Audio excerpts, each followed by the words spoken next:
Good morning and afternoon, everyone, wherever you are in the world. I'm Heidi Mulligan Walker, and I am a co-author of Inspiring Global Entrepreneurs, along with Megan Peterson Fenn. And today I have the honor of interviewing Elena Edwards, who is based in Worthing in the UK and has an amazing story that pretty much involves every aspect of entrepreneurship that you might ever think you might encounter along the journey. Welcome, Elena. Thank you. Thank you so much for being with us. As an introduction, I want everyone out there to seriously understand the journey that Elena has been on and really take inspiration from it.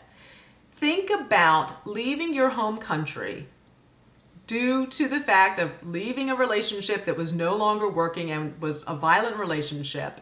So literally a matter of survival, going to a new country with $200 in your pocket and being told that in order to stay in that country and be able to earn money in that country, you needed to start a business and that it needed to be successful within 12 months. Otherwise, you would no longer be able to stay. That is exactly the situation that Elena found herself in 16 years ago. And she is now 16 years down the line, has 3 very successful businesses and has truly made the most of that. But along the way, she has learned some many important lessons that she is going to share a few of those with us today. And I really think that understanding that necessity is something that we sometimes are missing when it comes to, as Elena says so rightly, seeing the light at the end of the tunnel that Elena has done many times that has gotten her to this point. So listen up, and I think you will truly be inspired at the end of our interview with Elena. So thank you, Elena. You mentioned in our little introduction, just getting to know each other there, you talked about that initial coming to the UK, and as you look back on it now, when you talk to people, what do you hear in their voices when they maybe talk about their businesses at networking events, and you think back to your, when you got started and needing to seriously make it work? What do you hear is missing from their voice? What just comes across to you? You must meet so many people. Yes. The majority of people are very reserved. They are fearful to speak out loud. They are fearful to laugh. And they kind of have a fear of getting noticed. If you go to a networking event and someone says, "Oh, let's take a picture," it was like, "Oh, I don't like selfies." Or they go behind someone else. And I was like, why do you do that? If you are in the business of business, you need to be seen. You need to be heard. People will need to notice you. You can't just stay behind objects or other people. So that's what I've noticed 16 years ago.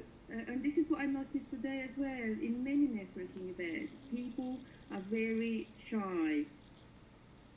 Interesting. And you shouldn't be. You shouldn't be. Or maybe it's good that they are shy, because that means you'll get noticed. So you can take full advantage of the fact that 75% of people in a room are hiding, and you are among the 25% and shouting out, smiling out wide, and people will remember you. Absolutely. Excellent. Okay, that is great advice. And I think especially, you're there in the UK, and people in the UK have the reputation for maybe being a little bit more reserved, maybe not always shouting out about what they're doing as much. And I remember experiencing that in the workplace when I worked over there in London, that people weren't kind of just, they see like kind of self-promotion as a bad thing. And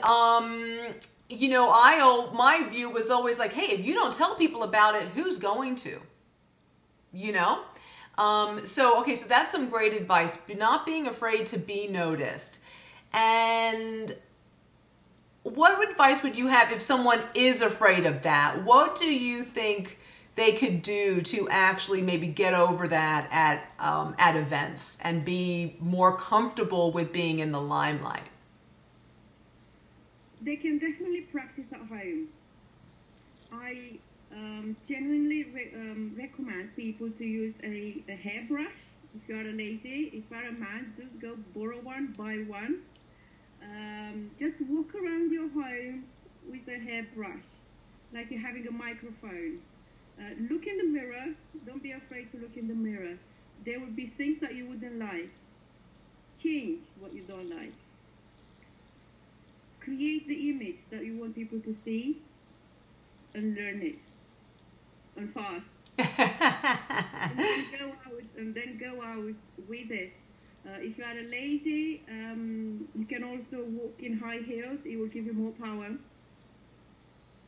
And then go outside in high heels, and you will notice how powerful you'll feel. Yes. But also practice with your friends or family. You know, just say like, look, I really want to sell what I'm doing. I want to have a successful business. I need your help. I don't feel comfortable enough. I have my fears. Please, please, please come in my living room. It's going to be just us, nobody else. I want to do what I would do outside my house, and you just watch me and, you know, give me some feedback.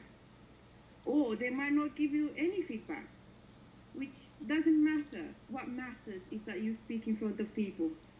And getting comfortable with it and having that, you know, I always remember that, the kind of the 30-second elevator pitch, you know what I mean? And you really do need to practice that and get that down before you go. And then the more and more that you speak about it, just going along to networking events and just making a goal, saying, you know, I'm going to give my elevator pitch to the 5 people who I introduce myself. I'm going to tell them what I'm doing when they ask.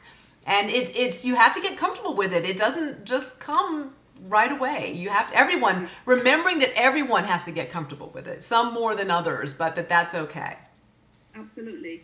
But you have to make that move. Yeah. Nobody can make it for you. Exactly. You have to make the decision, do I want this to be a success?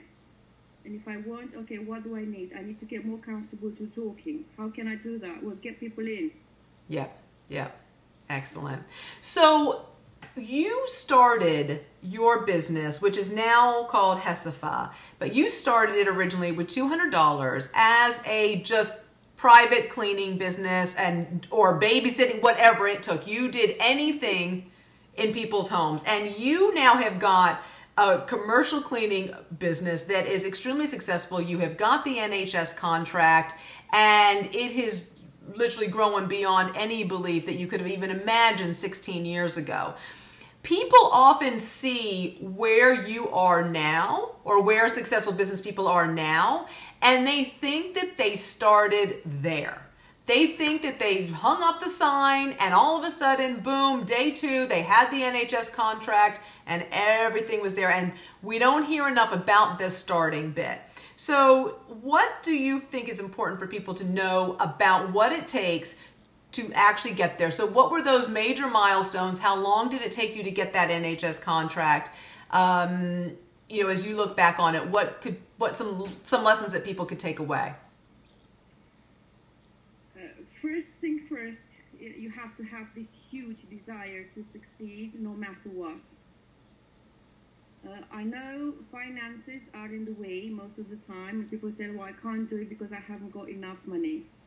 If you haven't got enough money, use you. If you can't afford to use public transport, walk. Do whatever it takes to get you where you want to be. Also, seed as many seeds as you possibly can, because you never know which seed is going to grow, which one is going to die. Don't focus just on one. Don't advertise just in the local free magazine. Do advertise there a little bit, but just go as wide as you can. I did online advertising, I did offline advertising, I was paying for networking events. One year I spent £8,000 on radio advertising. Nobody called. So that was a cost, it wasn't an investment. But if some of my clients heard my name on the radio, I will never know.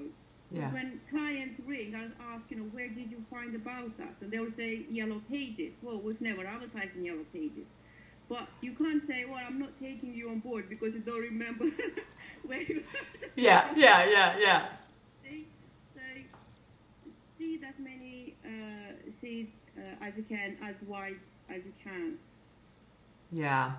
I think that is the way to grow a sustainable business.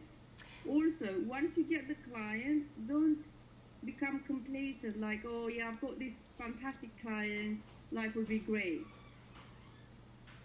Loyalty is not well practiced in the business world. Yes.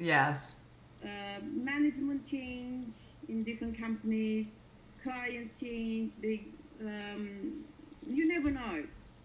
So don't rest. Yes. Never rest. Always be on the lookout. The more money you are making, the more seeds you should continue to sow. Yes. And And you should have a budget there to say, like, okay, 5% of what I'm making is going to go into the seeds. The seeds. The seeds, yes, I love it. And you know what I realized when I was doing my parenting coaching business was that those seeds, you know, literally, if you do think about the growing season, you know, you'd go out there, you'd plant that seed, and it might be 6 months, it might be 12 months, it might be 24 months. I was actually really amazed, and this was more when I came to the U.S. after being in China, where in China the seeds kind of took root a little bit faster and started to bloom faster. And then I came here, and it was literally like a year later, someone would finally contact me, and I was like, wow, I had not been prepared for that. I really thought that, okay, in the first I'll get out there, then I'll go do a talk. And so I think it's like realizing, I think the seed analogy is so great because seeds do take time, and they take varying amounts of time depending on what the seed is. And I think being prepared for that, that you're not going to go to you might go to a networking event and have a result from the first one, but you might not. And it might take 10, 6, or someone might come to you later on. Think about your own, the way that you respond to marketing. And you may know, okay, I know this yoga place started, and it may take you 2 years yourself to go along. So I think that is really important, understanding that all of the seeds bloom at different rates. So I think that that's a great advice. So in terms of, you mentioned when we were talking before we started recording, light at the end of the tunnel a number of times. And I think that for people to understand that there's ups and downs, and that there's different milestones, and you'll go through different stages in your entrepreneurial journey. So you had this very, very successful commercial cleaning services business, which you still have, and that went through different iterations. And now you have pivoted, and you now have 2 additional interests. One is Africa Angels, which is a nonprofit, and that is all about the personal legacy that you want to leave and help others leave a legacy to build 100 schools in Africa. And the other is the Beauty Shop, which is an Arbonne business, but also expanded on that, really natural, plant-based products, food, overall wellness due to your own personal experience. So tell me how the pivot has really helped you to see and continue to see the light at the end of the various tunnels that you have faced.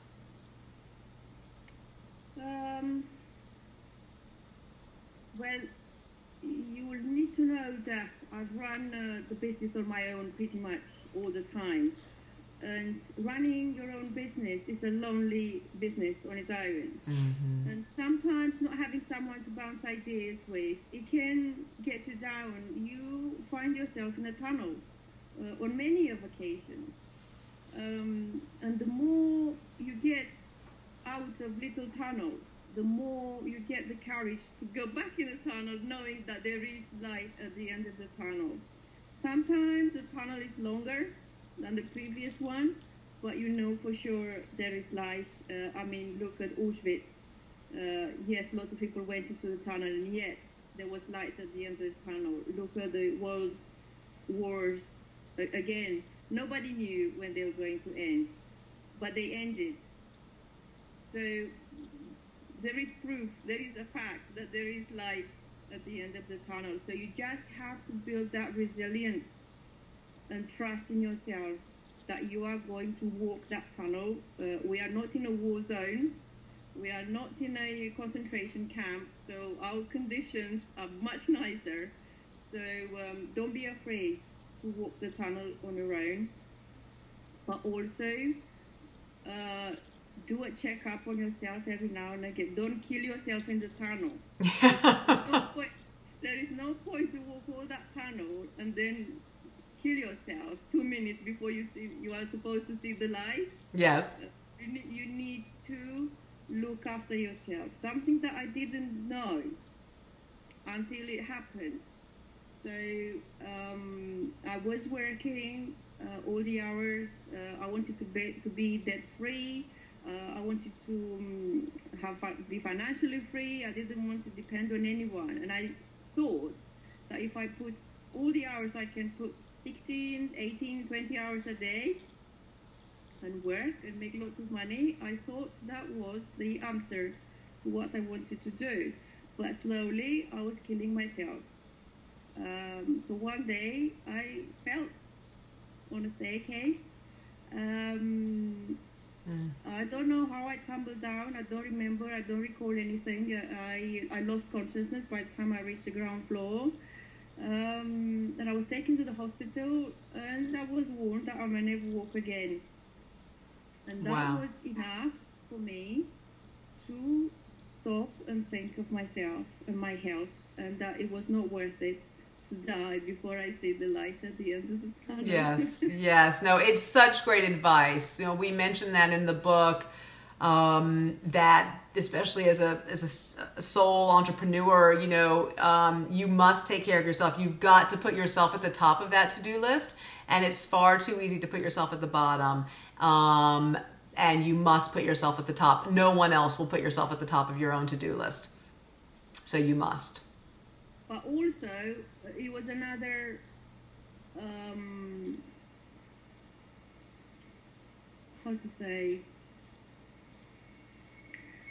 another realization moment that if my life was going to end that way, and I wouldn't be able to walk or do anything, what did I leave in this world? What would people remember me for? Working 16 hours a day? That wasn't interesting. So I think at that time, it was a time when I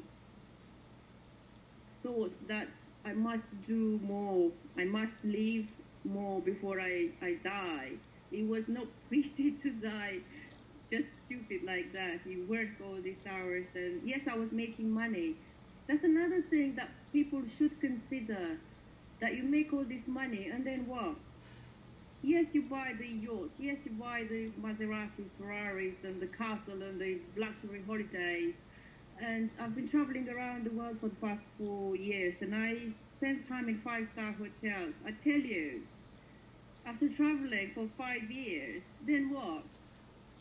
You know? Because you know you can always go back. You can always pack up the bags and go. There must be more to why you are here on this planet than just making money and enjoy the luxuries. There must be more than that. And I don't know, maybe because I'm a woman, maybe because I'm a mother, maybe because I wanted to have a large family that I didn't have, I don't know. I just connected with Africa, and the fact that they have nothing. Yes, I was having everything. I was alone in a huge house, while they didn't have anything. And I came back home, and the house didn't mean anything. The money didn't mean, the car, the lifestyle. There was nothing. Yeah. So that was the point when I've decided that money alone didn't make me happy. Bought me things, but it didn't buy me happiness. So, yeah, what makes me happy? Making people happy, doing something for other people. Yes, yeah. The journey with Africa started, and pretty much simultaneously the journey with the plants, because I wanted to to change my lifestyle, to live healthy, to live longer. Yes. If I am to build 100 schools in Africa, I must live longer. Yes, to do it, yeah. I must keep healthy, because otherwise I cannot manage it all. So I've made a decision after just a few short researches online that living on plants is the key. Less chemicals, less stress, and that's how I came across Arbonne and their lovely products. And yeah, here I am. Wonderful. So Arbonne has transitioned into the beauty shop business as well. So it's all kind of coming full circle. Before we finish, Elena, you said something to me earlier, which I really wanted you to share with everybody. And that was when we were speaking about, what to do when things are not going the way that you want them to go. And that so often we're bombarded with these messages about failure is not an option. Don't give up. Keep going until you achieve what you want, and about when it's time to make that pivot. So you said something to me really interesting that I thought it would be great if you could share with everybody. What is your perspective on that? Park what you don't like. I love it. I love it. Park what you don't like. Leave it there. Know where you parked it. Remember where you parked it. If you want to revisit, but if you don't like it, don't do it. Find another car park. Find another car park. It's so important. I love that, because too often people beat themselves into the ground by sticking with something that is just not happening, thinking, okay, that the turning point might be just around the corner, and it might be, but it might not be, and that it's okay to park it for a little while, return to it, and whatnot. So I think that is key. So Elena, we thank you so much. We've gotten a few very key messages from you. Plant those seeds everywhere. Necessity will often be your biggest driver. So what is absolutely necessary for you to be successful? Be just vigilant about it, and do not let go of that.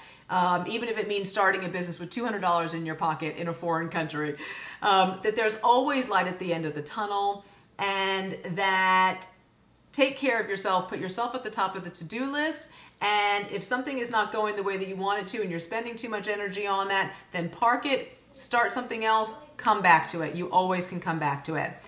Elena, thank you. It has been an absolute pleasure speaking to you. If anyone wants inspiration and to leave a legacy, go to Africa Angels on the Just Giving page, and you too could be part of helping to build 100 schools in Africa. And we really look forward to hearing how that goes, Elena. Thank you so much. Having me. Thank you. Absolute pleasure. Thank you.